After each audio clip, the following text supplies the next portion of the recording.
دا افغان ډیاسپورا نټورک دمګړی د اټک سره ښاغلو لیدونکو او کتونکو دا ځل یې موږ د هېواد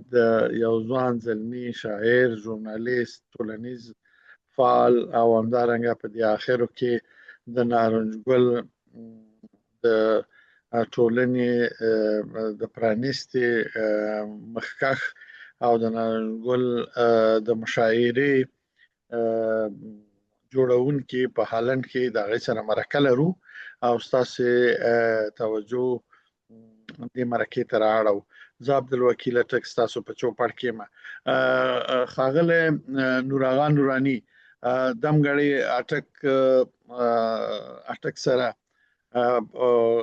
پروګرام ته ښه راغلاست. نو که راسن د همدې نه شروع وکړو چې تاسو ته څه فکر پیدا شو چې تاسو د نارنج په نوم باندې یوه ټولنه پرانیستله؟ ډیره زیاته مننه قدرمن اټک صاحب، تاسو ته او ستاسو ټولو درنو لیدونکو ته سلامونه او درناوی. هیله ده چې ټول به ښه اوسي او د مسافرۍ شپې ورځ به په خیر تېرېږي. ډیره مننه اټک صاحب، ښه پوښتنه ده. موږ دلته په تېر کې هم دغه ډول غونډې لرلې په هالند کې چې دا لومړۍ غونډه نه وه، خو د هغه سره تفاوت دا و چې موږ په همدې مشاعره کې چې د نارنج ګل میله او مشاعره وه، د یوې خپلې نوې ټولنې اعلان و، د موجودیت اعلان وکړو چې هغه د نارنج فرهنګي ټولنه ده. اړتیا یې وه اټک صاحب، لکه څنګه چې تاسو معلومه ده او پوهېږئ، په بهر کې او له هېواده لرې د فرهنګي او کلتوري پروګرامونو غونډو ډیره غټه تشه وه. البته کېدلې پخوا هم ډېرو مشرانو او دوستانو هڅه کړې ده کور یې ودان، هغوی ته د قدر په سترګه ګورو، خو موږ چې دغه هڅې یو څه نورې ګړندۍ شي، فعالې شي، نو په دې خاطر او په دې موخه د نارنج فرهنګي ټولنه اعلان کړله او رسما مو د دې ټولنې پرانسته وکړله. او څه باعث شو چې تاسو نارنج ګل مشاعره ونیوله او تاسو ته تقریبا د نږدې اروپا نه ټول خلک درغلل؟ بالکل خلک درغلل وبخئ. بله اټک صاحب، لکه څنګه چې دوستانو تاسو په جریان کې نارنج ګل میله او مشاعره به هر کال د 1440 لمریز کال راهیسې په ننګرهار همیشه بهار کې لمانځل کېدله په ډېر شور او ځواک سره. په دې وروستیو کې د نورو فعالیتونو ترڅنګ د نارنج ګل مشاعره او دې ته ورته نورې ناستې وي، هغه یو څه محدودې شولې، ستونزې مشکلات را پیدا شو. نو بیا موږ دا ښه وګڼله چې په بهر کې د نارنج میله او مشاعره دا ژوندی وساتو او دا مشاعره ترسره کړو. نو تقریبا څومره کسان ستاسو د مشاعرې ته راغلي وو او مشران خلک هم پکې وو که ټول ځوانانو؟ بالکل اټک صاحب، لکه څنګه چې تاسو ویلي، په دې مشاعره کې د هالند سربیره د شاوخوا نورو اروپایي هیوادونو نه هم دوستان راغلي وو چې له برطانیا نه، جرمني نه، بلجیم نه، فرانسې نه ګڼ شمېر دوستان راغلي وو، مشران راغلي وو، لیکوالو، شاعرانو په دې مشاعره کې برخه واخیستله. د 300 په شاوخوا کې ګډونوالو چې په دې کې ښځې او نارینه او کوچنیان هم ګډون کړی و پکې. او ستاسو د دې وروستي مشاعرې یا وروستي پروګرام یا د نارنج ګل د جشن په دې مراسمو کې یوازې مشاعره وه که نه نورې څه فرهنګي بوختیاوې یا مثلا په نورو تاریخي مسایلو باندې خبرې او بحث هم وشو؟ بلې طبعا چې دومره ډېر خلک راټولی او دومره ستړي ورته کیان، یوازې مشاعره او ناسته نه وه، په دې کې مشرانو، استادانو په آنلاین بڼه او په فزیکي ډول باندې د نارنج میلې او مشاعرې په تاریخ باندې او په اروپا کې د دغه ډول فرهنګي غونډو مشاعرو په جوړېدو باندې پر ارزښت باندې خبرې وکړي او ویناوې وکړي. ورپسې بیا آزاده مشاعره ترسره شوه چې ګڼ شمېر شاعرانو پکې خپل شعرونه وویل او ترڅنګ یې په د دې غونډې په یا مشاعرې په وروستۍ برخه کې د نارنج فرهنګي ټولنې پرانسته وشوله رسما او دا اعلان شوله. ما ولیده چې تاسې ځینو ښاغلو ته ځینې ډالۍ ورکړې او لکه لونګۍ مو ورپه سر کړې، پکولونه مو ورکړه، څه نورې ډالۍ مو ورکړې، چې دا په کوم معیار تاسې ورکړلې او صرف تاسې راته ویلی شئ؟ مننه. لکه څنګه چې تاسو پوهیږئ اټک صاحب پښتانه ډېر ښه دودونه لري چې یو پکې دا دی چې ځینې مشران او میلمانه راشي نو هغوی ته یو څه ډالۍ ورکوي. که څه هم ټولو ته موږ دا ونه شو کړی، خو یو شمېر مشرانو ته چې هغه دلته د نارنج ټولنې غړي دي، مشران دي، دلته سپینګري دي، مخور دي، هغوی د کارونو د تقدیر په خاطر باندې چې هغوی دلته په اروپا کې د دغه ډول پروګرامونو او دلته د کلتور او فرهنګ په ژوندي ساتلو کې هلې ځلې کړې وي، نو دا مو لازمه وګڼله چې دوی په ژوندونو باندې قدر وشي. زموږ مشرانو سپینګري وو، دوی بلا کار کړی دی، نو دوی ته مو لونګۍ ورکړي او یو شمېر میلمانه چې د نورو اروپایي هېوادونو راغلي وو هغه ته مو زموږ د هېواد یوه بله مهمه ډالۍ چې زما په سر همدا پکولونه ورکړل چې هغه میلمانه وبلي. نوراني صاحب، دا چې زه تاسې سره بلد یم او تاسې فعالیتونو باندې یو څه معلومات لرم، لکه څنګه چې تاسو په ښکلي ننګرهار او بیا په جلال آباد کې هم د یو شاعر په توګه او د یو ټولنیز فعال په توګه باندې هلته د فرهنګ او ادب دپاره منډې ترړې کولې او اوس دا دی د ښه مرګه تاسې په هالند کې د هېواد نه ډېر وړاندې دلته هم لګیاستئ د ادب او فرهنګ دپاره کار کوئ. او البته زه خو تاسو ته شاباسي وایم، خو زما پوښتنه دا ده چې څومره تفاوت ګورئ تاسې په هغلته په راټولولو کې، د خلکو په خبرولو کې، د خلکو په میلمه پالنه کې او دلته چې دلته د ژوند شرایط او دغه بیخي کاملا بل رقم دي، څه تفاوتونه توپیرونه ګورئ تاسو پکې؟ بله اټک صاحب، دغه ډول پروګرامونه په وطن کې هم اسانه کار نه دی، ستونزمن کار دی. تاسو پکې تجربه لرئ او څوک چې هغه د فرهنګ او ادب سره نږدې پاتې شوي دي هغوی ته پته ده او معلومات دی ورته. دا خو له اروپا ده، په وطن کې هم د دغه ډول پروګرامونو جوړول او ترتیب او تنظیم سخت کار دی، ستونزمن کار دی. بیا د هېواد له لرې چې د تاسو ته یادونه وکړله په پردي چاپېریال کې، په پردي فرهنګ او کلتور کې، بیا د دې مسافو په واټن سره چې یو ملګری یو هېواد کې دی، بل هېواد کې دی، بیا دا راټولول ټول دوستان اکثره دلته مصروفه کارونه لري، د دې ټولو منیج او ترتیب او تنظیم ډېر ستونزمن کار دی، ډېر سخت کار دی. دې ته ډېر کار کول پکاري او هغه چا چې په دې کې کار کړی تجربه لري هغو ته دا معلومات کېږي. دلته تقریبا د یوې میاشتې په شاوخوا کې موږ کار کړی وو، زحمت هم ورته ایستلی وو او د ډېرو سرګردانیو، ستړیاو او تکلیفونو وروسته نو دغه یو کامیابه او خوندور پروګرام رامنځته شو. نو ډېر سخت دی اټک صاحب، خو ناممکن نه دی. هر یو کار سخت وي، ما مخکې ویل چې په وطن کې ملا سخت دی، دا خو دلته دی د 15 کسانو راټولول هم ډېر سخت او ستونزمن کار دی. نو دغه تکلیفونو، زحمتونو، شوګیرونو پایله وه چې ماشاءالله ښه پروګرام او ښه مشاعره ترسره شوه. یوه پوښتنه ستاسې په دې پروګرام کې چې د بده مرغه ما ونه شو کړی زه درشم، سره د دې چې بلل شوی هم وم، خو دلته تاسو پوهیږئ د ژوند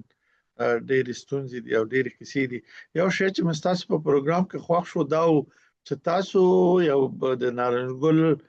د ټولنې د پرانستې سره او د مشاعرې د پرانستې سره د دې نوښت سره تاسو یو بل کار هم کړی و چې هلته مو ډېر ښایسته انځورونه او تقریبا په صحیح انډول باندې ایښي وو، چې دا فکر او سوچ څنګه تاسو ته پیدا شو؟ بلې اټک صاحب موږ غوښتل چې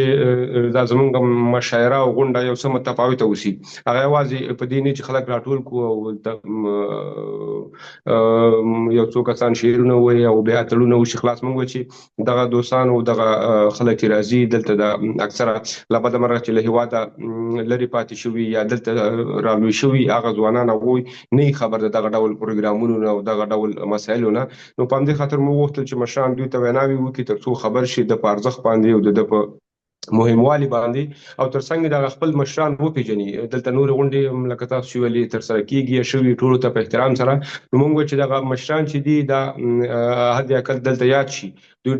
ډېر زیات کار کړی د خپل فرهنګ لپاره کلتور لپاره. نو دا موږ لازم وګڼله چې په دې ځای کې یاد شي چې هغه کې د پښتو ژبې 15 ستوري او ترڅنګ د پښتو باباګانو البته د لر او بر چې څومره زموږ وسه او کوشش وکولای مو شو دا ټول عکسونه او انځورونه ملته زړولي وو او ایښي وو. او که سړی واقعیت ته وګوري تاسو رښتیا ابتکار وکړو پخوا به دا زه فکر کوم چې هالنډ دغسې یو غټې غونډې پخوانۍ شالید نه لري که لري. اټک صاحب زه د خپل خبره وکم د تیر نه معلومات نه لرم د سینه چې به زما معلومات نه یو زه خبره وکم د خبره نه پکار تقریبا د 2021 کال لا پدې خو چې زه هالند کې ژوند کوم ما د دې نه مخکې کې د شوی وسی خو زه معلومات نه لرم. ما په دغه ټول کې په دغه موده کې داسې پروګرام نه ولیدل د دې نه مخکې د پښتنو غونډې بشوي ما معلومات نشته دي. خو په دغه سوي باندې په دغه بڼه باندې چې مونږ کله 2021 نه دلته د خپل فرهنګي او کلتوري فعالیتونه شروع کړل نو په هیڅ نه ما ډېر کوشش وکړ چې کوم ادرس پیدا کوم کوم ټولنه پیدا کوم چې زه هغه ته ورشم لیوالتیا مې او علاقه مې و خو له بعد مرغه ما د کوم ادرس ونه لید او نه و به تر هغه وروسته موږ په خپل کوم امکانات باندې کوشش شروع کړ هلي ځلیم شروع کړی په لومړي ځل مو په هالند کې د افغانستان د خپلواکۍ ورځ په 2023 کال کې عام په شاندار مراسم ول منځله یو څه دوستان به پیدا شو چې هغه چې د ښکار دی باید دې ته سره ادامه ورکړي. نو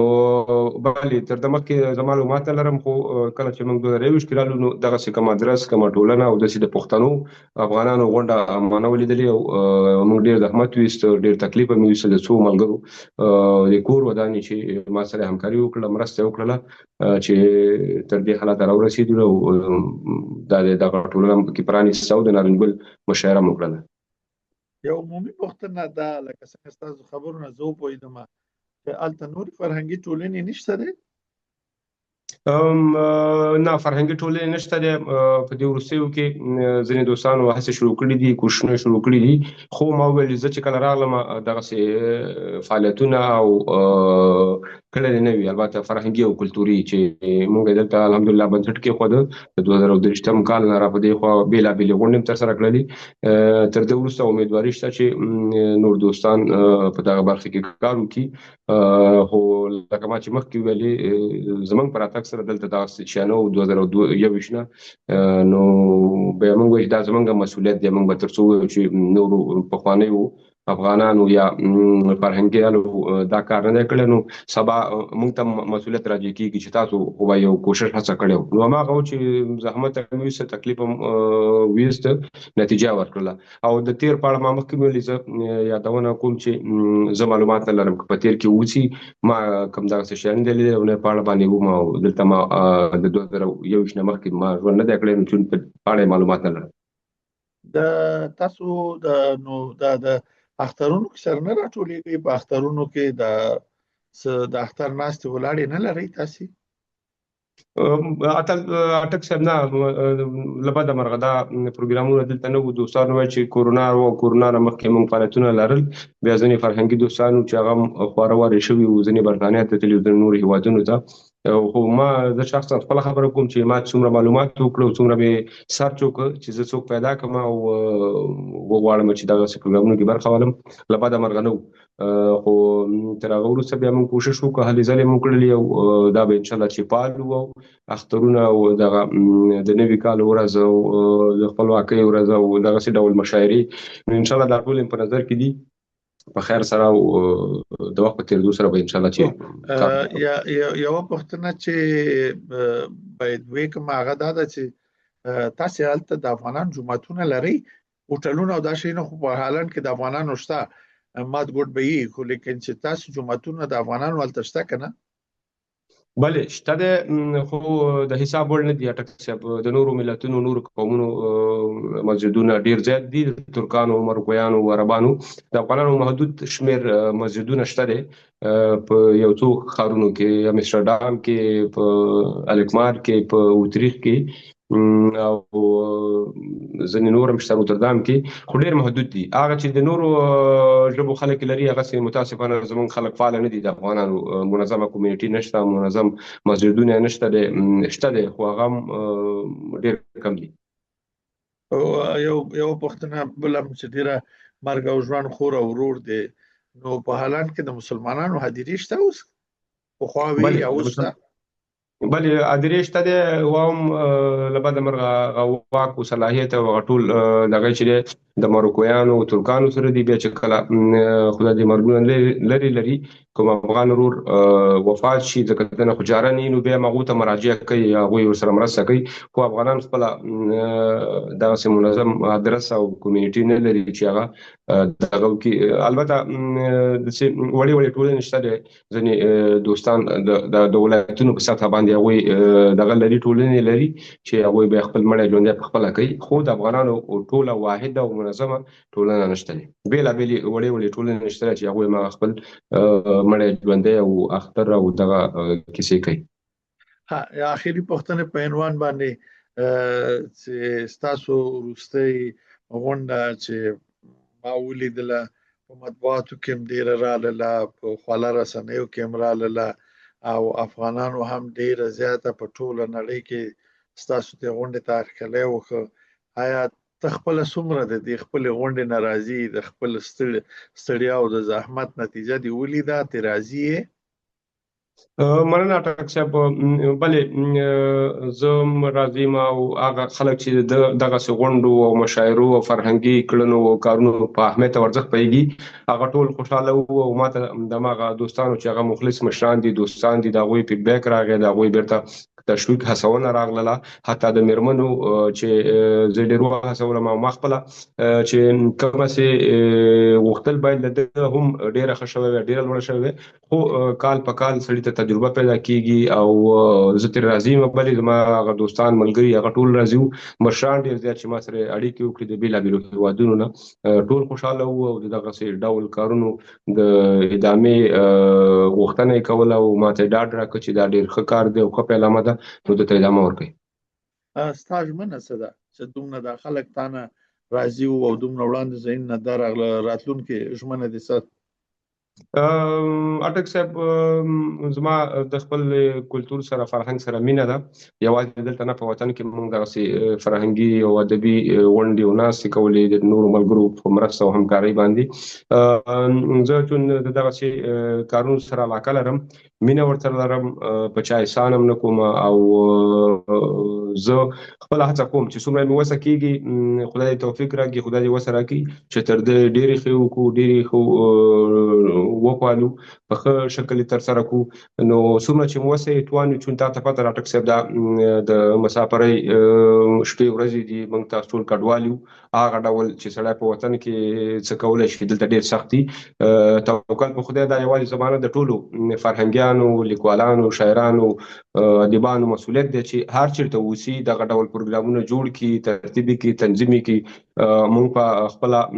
دغه مشاعره کې ویل چې نورو ولایتونو کې بیلابل مشاعرې کې د په وطن کې په کار د چې دا راژوندۍ کې د انارګل مشاعره بو د سنځرګل مشاعره بو د نختر مشاعره بو نو دا خبره ده او دا د ټولو مسولیت دی چې د هیواد لري د خپل کلچر او فرهنګ لپاره کار وکړي او شریک کار وکړي دا د یو فرد مسولیت نه دی او نه د یو فرد باندې کیږي نو هر څوک کولای شي خبره ده په خپل سیمو کې په خپل هیوادونو کې یو بل تلاش ورکړي او دا ډول پروګرامونه جوړ کړي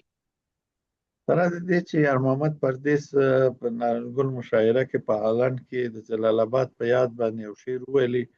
او د سرګونه وخت کې لاړې او مجلس هم ډیر غمگین کو او په ټوله نړۍ کې چې خلکو دا غږ واورېدو چې د جلال آباد پسې څومره خفه دی همدومره هر یو من خفه وي. او خو زما پوښتنه تاسې نه دا ده چې آیا تا ته هم د سپین غر لمنې په زړه راولېږي؟ بالکل اټک صاحب مونږ ته خاپوړي کړي دي، زه د سپین غر اوبه هم څښلي دي او هلته مو وخت تېر کړی دی. نو طبعا څوک چې احساس لري او هلته وخت تېر کړی نو هغه داسې انسان به نه وي چې هغه د خپل وطن پسې خفه نه اوسي او د خپل خاپوړو ځای پسې خفه نه اوسي، هغه دوستانو ملګرو پسې. دا خو زموږ ستاسو خوښه نه ده، مسافري او کډوالي او مجبوریت دی چې موږ تاسو ټول اوس کډوال یو، نو طبعا ولې نه همیشه مغه یادېږي او خفه کېږو ورپسې. نوراني صاحب، نور آغا خانه ډیره زیاته مننه چې ډیر لنډ او تنګ وخت کې